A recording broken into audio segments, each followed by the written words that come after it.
ওই জাহান্নামের মধ্যে সবচেয়ে ছোট্ট আযাব দেওয়া হবে যে কিয়ামতের ময়দানে আবু তালিবের পায়ের মধ্যে দুইটা আগুনের জুতা পরানো হবে, দুইটা আগুনের জুতা পরানো হবে। ওই জুতার পাওয়ার এত তীব্র পাওয়ার হবে যে জুতার পাওয়ার কারণে মাথার মগজগুলো টকমক করে ফুটে বাইর হয়ে যাবে। কিন্তু এখন দেখা যায় ওই আবু তালিব ছোট থেকে আমার নবীকে ভালোবাসার পরেও যদি জান্নাত পাইল না, আল্লাহ ছাড় দিল না। দেখা গেল ওই আবু তালিব হুজুর সাল্লাল্লাহু আলাইহি ওয়াসাল্লামকে ভালোবাসতো, কিন্তু মনের থেকে ভালোবাসতো। আবু তালিবের মৃত্যুর সময় আমার নবী কানের গুলে যায় বলছে, চাচা গো, তোমার এরকম করে মুখটা জাহির করে জোরে জোরে বলতে হবে না কলেমা, আমার কানে কানে তুমি কলেমাটা বলে দাও, আমি আল্লাহ রাব্বুল আলামিনের কাছে ফরিয়াদ করে কিয়ামতের ময়দানে আল্লাহ রাব্বুল আলামিনের কাছে ফরিয়াদ করে আমি তোমাকে জান্নাতে নিয়ে যাব। কিন্তু আবু তালিব কলেমা পড়ে নাই, কলেমা না পড়ার কারণে আজকে জাহান্নামী। কিন্তু হুজুর সাল্লাল্লাহু আলাইহি ওয়াসাল্লাম কি কিন্তু ঠিকই ভালোবাসতো না গো, ভালোবাসতো।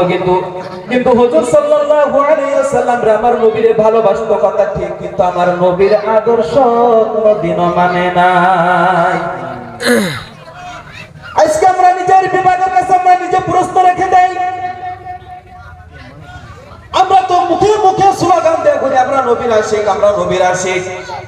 কোন বেঈমান মুশরিকে যদি আমাদের নবীর বিরুদ্ধে যদি টুটি কথা বলে গো, আমাদের মুসলমানের রিয়ালির অবস্থা দেখা যায় মাঝে মাঝে হাই রুটের মাঝখানে কি নবীর আশিক। আমরা বহুত স্লোগান দিয়ে করি আমরা নবীর আশিক, কিন্তু আজকে যদি বলা হয় যে নবীর আশিক হইয়া তুমি কোন মুসলমান, তুমি নবীর আশিক হইয়া তুমি আজকে এই দাড়ির মধ্যে বেলেট লাগাইয়া গিরগিড়ে মার্কা সাজা রইছ। হুজুর সাল্লাল্লাহু আলাইহি ওয়াসাল্লাম বলেছে আমার কোন উম্মত যদি এই দাড়ির মধ্যে বেলেট অথবা কেসি অথবা খুর লাগায়, হে আমার দাড়ির মধ্যে খুর লাগাইলো না, বেলেট লাগাইলো না, হে আমার কলিজার মধ্যে ফেস দিয়া কাইটা ফেললো। কিন্তু আমরা তো স্লোগান দিয়ে করি আমরা নবীর আশিক, আমরা বহুত বড় আশিক, আমরা এরকম আশিক হয়ে গেছি। আমরা মুসলমানের ভ্যানার শরীরে লাগাইয়া মুসলমান বলে দাবি কইরা আমরা নবীর বিশ্ব শত্রু হয়ে আমরা নিজেরাই দাঁড়াই আছি, কিন্তু টের পাই নাই। আচ্ছা, হোসার মধ্যে ভূত থাকলে কি হে হোসার ভূত খেতাম যাই গো? হ্যাঁ, ঘুমাই গেছে গা, কোনো বয়ান করুন বেশি কিছু হিসাবে না। হোসার মধ্যে ভূত থাকলে কি হে হোসার ভূত খেতাম যাবো? হ্যাঁ, বাড়িতে যদি আমরা যদি দাড়ি চাষি দাড়ি কাটি, তাহলে আমরা ছোট ছোট পাইপ লাগানোর জন্য আছে হেনার স্কুল কই যাই ফজরের টাইমে ফজর নামাজ পড়বার যাস না, এসে নামাজ পড়বার গেলি না, সকালে মক্তবে গেলি না, হ্যাঁ ওই পোলা নাকি আঙ্গুর কথা শুনবো গো, জবাব দেবেন এই শরম পাইতেছেন বা না করতে, হ্যাঁ শরম করতেছে না, সময়টা কম দিচ্ছে, শরম পাওয়া যায় তাই না? কিন্তু আবার তো আঙ্গন নাগালি যে হুজুর জেন আছে যে হুজুর কেন যে বয়ে জ্বলেছে, কিছুমান মানুষ আছে, সবেরই কিন্তু আমি কই নাই, আবার কিছুমান মানুষ দেখবেন যে হুজুর দেখলে বা তাই। আমি আগে শুনতাম যে বাগন খাইলে খাই জানি হয়, সিমুর খাইলে খাই জানি হয়, এখনকার দেখতেছি যে হুজুর দেখলে বলে চুলকানি শুরু হয়। হুজুর দেখলে চুলকানি শুরু হয় না গো? হয়, কিন্তু অনেকেরই হয়, কই হয় না? কিন্তু না, যুবক ভাই, মুরব্বী বাবা জানেরা, এরকম বেয়াদবি করা যাবে না। আমরা এক হাদিসের মধ্যে পড়ছি আল উলামা ওয়ারাসাতুল আম্বিয়া, উলামাগণ হলো নবীর ওয়ারিস। কিন্তু আজকে দেখা যায় যে আমাদের সমাজে আলিম উলামাগণ কোনো সম্মান নাই, কোনো কিচ্ছু নাই, আলিম উলামাগণ সম্মান নাই। আজকে মানবতা নাই, মানবতার না থাকার কারণে আজকে কিন্তু আমাদের মুসলমানের এই হারাহাস্তি, লাঞ্ছিত, বঞ্চিত, অপদারিত যত কিছু লাত্তি গোতা যত যা খাইতেছে সব মুসলমানে বলে। সকালে দেখবেন মোবাইলে ফেসবুক খুলে হারা হবে না, কেরা গোমার খাইছে অমুক মুসলমান, কোন মসজিদ ভাঙতেছে রে মুসলমানের এটা, তাই না? একমাত্র মুসলমানের কুকর্মের কারণে। কথাটা মানলেন কেনারা? মানুন চাই না মানুন, আমরা খুব একমাত্র মুসলমানের কুকর্মের কারণে। আমার মুরব্বী বাবা জানারা, কান খুলে শুনে রাখে, যখন নাকি আমরা যুবক ছিলাম, যুবক ছিলাম না গো সবাই, আমাদের দাড়িগুলো কালো ছিল, মাথার চুলগুলো আমাদের কালো ছিল, কিন্তু এরকম হয়ে গেলাম, যৌবনটাকে আমরা এরকম করে দিয়েছি, রং ধরা যৌবন, জং ধরে শেষ হয়ে গেল, হয়েছে না গো? এখন যদি আমরা যদি আয়নার সম্মুখে যাই, যদি দাঁড়ায় যদি আমরা যদি পায়ের থেকে না মাথা পর্যন্ত যদি একবার যদি আমরা যদি দেখি, দেখা যায় আমাদের ভিতরে নবীর সুন্নাত একটাও নাই, কিন্তু আমরা স্লোগান দিয়ে করি নবীর আমরা আসি, ঠিক কিনা নাই? আজকে দেখা যায় আমাদের ছেলে সন্তানকে আমরা ইসলামের শিক্ষা দেই না, আমরা মক্তবে পাঠাই না, আমরা মাদ্রাসায় পাঠাই না, কিন্তু আবার যাদের সন্তানকে আমরা মাদ্রাসায় পড়বার নিগা দেই, এই পার্শ্বে বাড়ির ভাবিরা, নানিরা, খালারা, মামুরা, চাচারা বলে যাদের সন্তান দিছে ওদের নাগাল কি বোধায় আমরা নিহি, ওই পোলাহান ওই মাদ্রাসায় দিয়ে ভিক্ষা করে খাওয়া মনিহি, কয় না গো? তাদেরকে আমি কান খুলে শুনে রেখে দেন, কান খুলে আমি বলে রাখছি, যখন নাকি তোমরা মারা যাবা, ওই মসজিদের ইমামের 3000 টাকা 4000 টাকা দরমাহায় ইমাম যারা থাকে, তোমাদের ছেলে সন্তান, দাদা দাদি, নানা নানি, মা বাবা মারা যাওয়ার পর তোমাদের ছেলে সন্তানকে তো তোমরা এই আমেরিকার থেকে, লন্ডনের থেকে তোমরা কত দূরের থেকে ইঞ্জিনিয়ার, ডাক্তার, এমবিবিএস বানায় নিয়ে আইতাছ, এত টাকা খরচ করে মাটি বিছে নিয়ে তোমরা ছেলে সন্তানকে তোমরা লেখাপড়া করায় নিয়ে আইতাছ। যখন বাবা মারা যায়, ওই এমবিবিএস সন্তানকে যদি বলা হয় তোমার বাবা মারা গিয়েছে, তুমি গিয়ে তোমার বাবার জানাজাটা পড়ায় দাও, লগন লগ কানে ধরে পরে ওই রাস্তা ফিরলে কি কইছেন, আনা মারে কোন কিভাবে ওনার পেট কাটতে হবে, ওর পেট কেটে ওর পেটের ভিতরে কি আছে আমি ওটা বাইরে করবো, আমি এটা পারবো, কিন্তু খোদার কসম বলে কইতেছি আমার বাবার জানাজার আমারে পড়াবার দিবেন না, তাহলে আমি হাফের মন্ত্রই কমু নাকি কম আমি নিজেও জানি না, আমার বাবা কিন্তু জানাজার হবো না, কেন হবে না?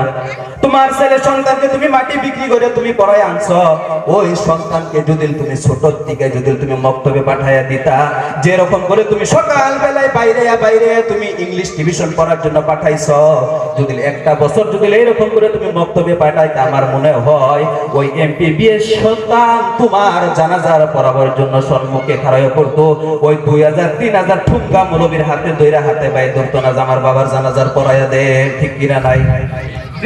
আজকে আমাদের অবহেলার কারণে আমাদের সন্তান জাহান্নামে চলে যাইতেছে, জান্নাতের রাস্তা বাদ দিয়ে আমরা টেরি পাচ্ছি না। আজকে অনেকে দেখা যায় আমাদের মতন যুবক মদ খেয়ে, ডেন্ডেট খেয়ে, ইরু খেয়ে রাস্তার পাশে পড়ে থাকে, কিন্তু আমাদের মা বাবারা খোঁজ খবর নেয় না। আর যখন নাকি দূরের দিকে হুজুর আসে, হুজুর আসার পরে এক বোতল পানি নিয়ে দেয়, আর কই হুজুর একটু পানি বইরা দেন, আমার সন্তান কথা শুনে না, ওই সন্তান কথা শুনবো কোন দিকে, ফার্স্টে তো লাইন করছেন কইরা দিছ।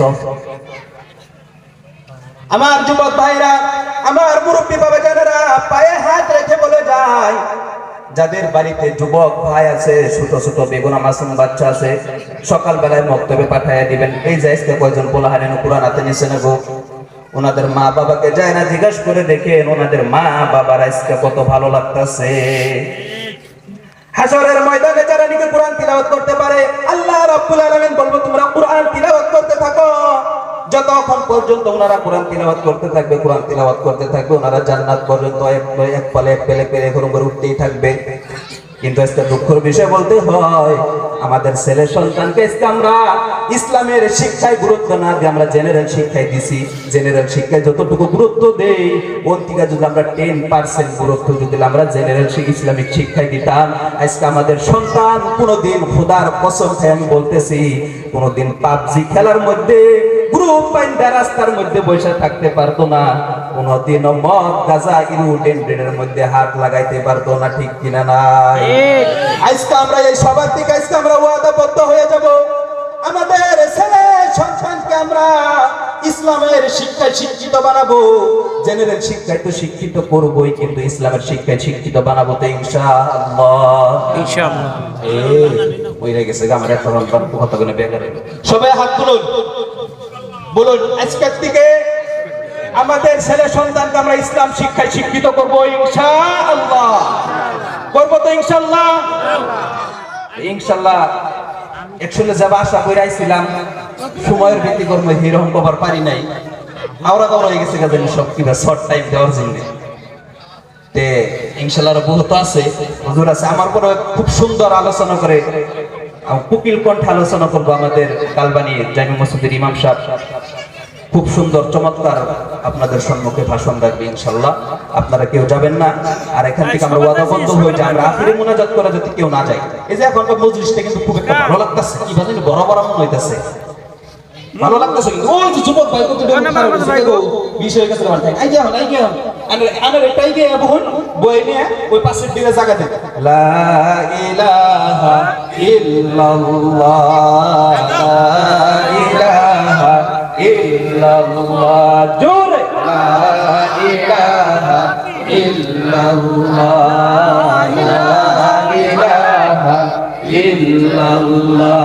ওই নেকা মলের বান্ধবেলা কাজে লাগবে সন্ধ্যা বেলা, হাইরে নেকা মলের বান্ধবেলা কাজে লাগবে সন্ধ্যা বেলা।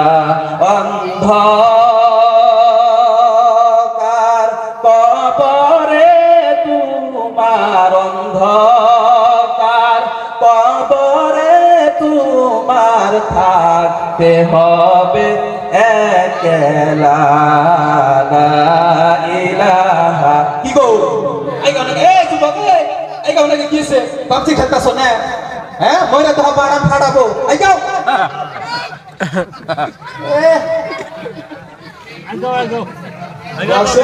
মুরব্বী বাবা জানেন না এই পড়ছে তোমরা জায়গা গরম করবে সাই গা বেয়াদব পুলাহান জীবনে বড় মানুষ হবে না মুরব্বীরা সম্মান না করলে।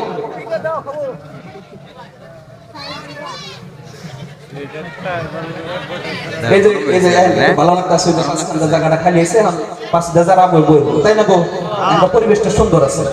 যাই হোক আমার বক্তব্য আমি এই তরিতে শেষ করলাম। আলহামদুলিল্লাহি রাব্বিল আলামিন। যুবক কুলাহান কথা ইনতুম জায়গা খাস করে আমার জন্য দোয়া করবেন, আর ভুল বেয়াদবি মাফ করবেন, যাতে ইনশাআল্লাহ আগামীতে আরো সময় বেশি নিয়ে আরো ভালো ভালো কথা যাতে আপনাদের সম্মুখে আমি বলতে পারি। খাস করে আমার জন্য দোয়া করবেন। ওয়া আখিরু দাওয়ানা আলহামদুলিল্লাহি রাব্বিল আলামিন। আসসালামু আলাইকুম ওয়া রাহমাতুল্লাহি ওয়া বারাকাতুহু। আলহামদুলিল্লাহ আলহামদুলিল্লাহি রাব্বিল আলামিন। স্থানীয় আলেম মাওলানা আলমুল ইসলাম